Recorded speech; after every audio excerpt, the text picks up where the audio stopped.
Elevo os meus olhos para os montes, de onde me virá o meu socorro. O meu socorro vem do Senhor que criou os céus e a terra. Muito bom dia, que a graça e a paz do nosso Deus nessa manhã esteja sobre você e sobre toda a sua família. O meu pedido a Deus é que Ele esteja aí ao teu lado. Não sei onde você se encontra nesse momento, em casa, no carro, no trabalho ou em outro ambiente, mas que a mão do Eterno esteja sobre você. Deixo com você também nessa manhã uma parte da Bíblia, do livro de Provérbios, capítulo 14, o verso 2, onde a Bíblia diz o seguinte: o que anda na retidão teme ao Senhor, mas o que anda em caminhos tortuosos, esse o despreza. Provérbios capítulo 14, o versículo 2. O que anda em retidão a cada dia, buscando fazer a vontade do Senhor, vive em paz, tranquilo, seguro, confiante na bênção de Deus. Mas aquele que vive em desacordo com a vontade do Senhor, o seu coração está aflito, turbulento, inseguro e não sabe quais serão os resultados da sua vida. Cada dia nesse canal nós estudamos um capítulo da Palavra do Senhor. Nessa manhã eu convido você a ter nas mãos a Palavra de Deus, o livro de Salmo, capítulo 92, o versículo 1. Bom é render graças ao Senhor e cantar louvores ao teu nome, o Altíssimo.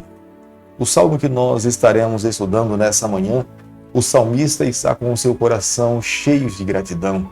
Ele reconhece que tudo o que recebeu na vida e o que a nação de Israel conquistou é resultado diretamente da bênção de Deus sobre a vida do seu povo.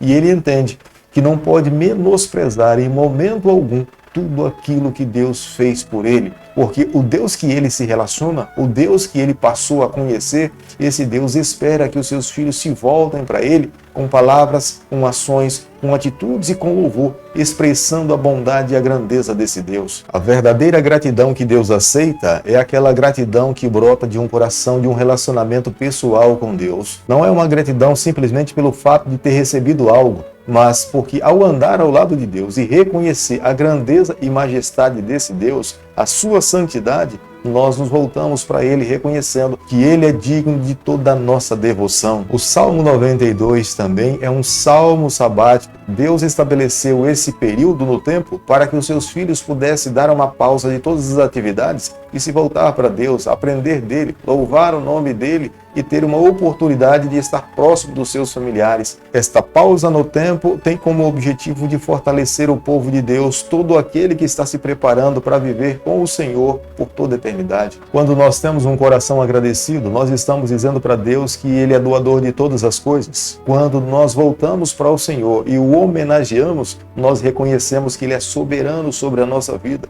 que tudo de fato provém das suas mãos, de que nós somos incapazes, mas somente no Senhor todas as nossas necessidades são supridas. O Salmo 92 é um salmo litúrgico, é resultado de um relacionamento pessoal de um adorador com o seu Deus. Ele tem um entendimento e todas as coisas provêm das mãos de Deus, de que esse mesmo Deus um dia colocará um ponto final na história do pecado, de todo o mal, e os seus filhos viverão com o seu Deus por toda a eternidade.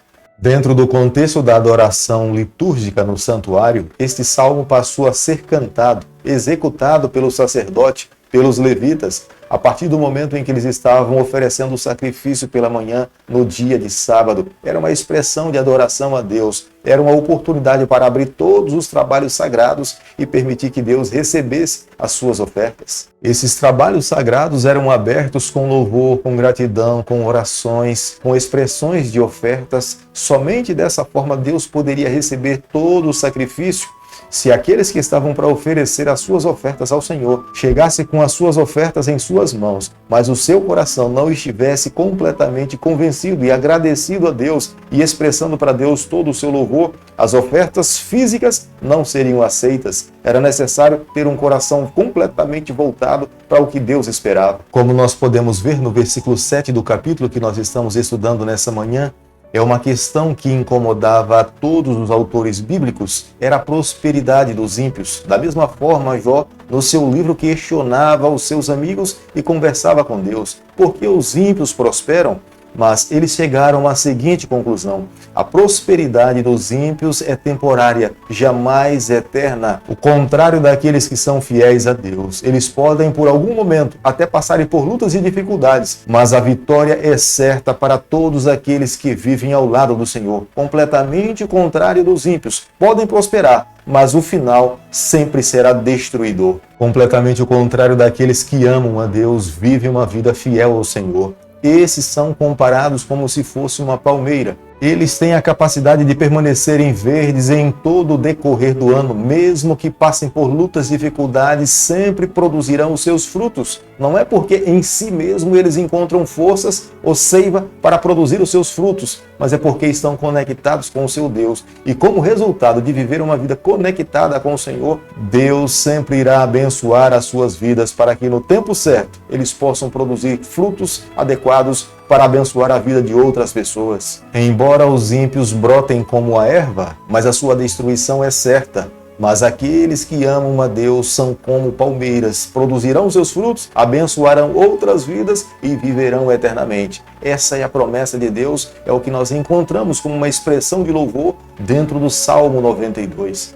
Na velhice, os justos continuarão a louvar o nome de Deus. Na velhice, os justos continuarão a produzir os seus frutos. Na velhice, os justos, ao produzir os seus frutos, os seus familiares, amigos e a própria sociedade colherão esses frutos e receberão bênção para suas vidas. Completamente contrário da vida daqueles que vivem uma vida ímpia nessa terra. Não conseguem produzir frutos nem para essa terra, nem muito menos para a eternidade. O verdadeiro Filho de Deus precisa adorar a Deus em toda e qualquer circunstância, seja de dia, através da sua vida, seja de noite, através das suas ações e vida também. Em momento algum, aquele que está plantado sobre a rocha pode deixar de produzir os frutos, porque ele está em conexão com o seu Deus. A sua vida é uma vida tanto para uma sociedade, como uma bênção para os seus familiares. A vida dos justos é bênção em toda e qualquer estação do ano. Isto não quer dizer que os justos que vivem nessa terra não irão passar por lutas e dificuldades. Aqueles que servem ao Senhor passarão pelo vale da sombra da morte,